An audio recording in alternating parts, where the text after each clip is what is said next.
यह है यूपी की रहने वाली सृष्टि श्रीवास्तव और ये ऑफिस जा रही थी, लेकिन ऑफिस जाते जाते ऐसा चक्कर आया कि ये धड़ाम से गिरी अपने घर में ही। उसके बाद इनका परिवार जो है वो इनको अस्पताल लेकर गया। अस्पताल में फिर इनकी तमाम जांचें हुई और उसमें ये पाया गया कि इनका B12 जो है वो कम है। ये आपको रिपोर्ट भी दिखा रही हूं जिसमें साफ तौर पर लिखा हुआ है लो। B12 सोचिए कि अब कितना जरूरी होता है। ये हमारी कोशिकाओं के लिए, हमारी नसों के लिए बहुत ज्यादा जरूरी होता है। और सृष्टि ने बताया कि पिछले काफी समय से वो बहुत कम काम करती थी, लेकिन बहुत जल्दी थक जाती थी। उनकी हाथों पैरों की जो नसें थी उसमें चींटियां काटने लगती थी और उनके बाल झड़ रहे थे, उनको मेमोरी लॉस हो रहा था, वो बहुत जल्दी चीजों को भूल जाती थी और भूख भी बहुत कम लगती थी।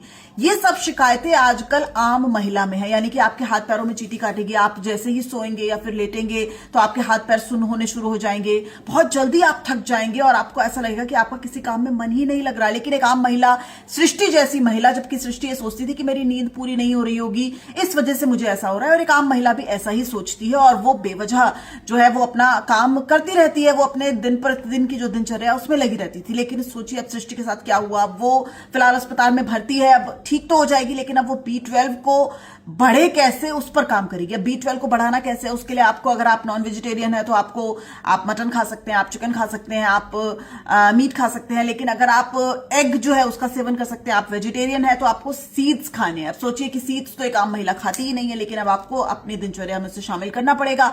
आपको जो पपीते के बीज हैं वो खाने होंगे, आपको तरबूज के बीज खाने होंगे। आप मार्केट से ले आइए और वो सब खाना शुरू कीजिए, अपनी नियमितता में बना लीजिए। ये मत सोचिए कि ये सब खाने से क्या होगा, हम सिर्फ रोटी दाल सब्जी ये सब खा रहे हैं, सैलेड खा लेते हैं, उससे बात नहीं बनेगी। अगर आपकी उम्र 30 को पार कर चुकी है तो आपको ये करना होगा। आप सोचिए आपके चेहरे पर झाइयां जो है वो भी आने लगेंगी। ये सब भी B12 के कमी की वजह से होता है। और सबसे ज्यादा जरूरी क्या है, दूध से बनी चीजें जो है वो खाइए, दही खाइए, दूध पीजिए। दूध पीना महिलाओं को बहुत ज्यादा पसंद नहीं होता, वो बच्चों को दूध जरूर देंगी लेकिन खुद दूध नहीं पियेंगी। अब आप सोचिए कि B12 की कमी आपको बहुत बीमार कर सकती है और आपकी जो नसें हैं ना वो धीरे धीरे पूरी तरीके से निष्क्रिय हो जाएंगी, यानी कि नर्व सिस्टम पूरी तरह से ब्रेक डाउन हो जाएगा। अभी आप जो काम कर रही हैं, अपने बच्चों की देखभाल कर रही हैं, अपने पति को ऑफिस भेज रही हैं, पूरी तरीके से खत्म हो सकता है। तो आप ये जो B12 है उसे बिल्कुल भी हल्का मत लीजिए।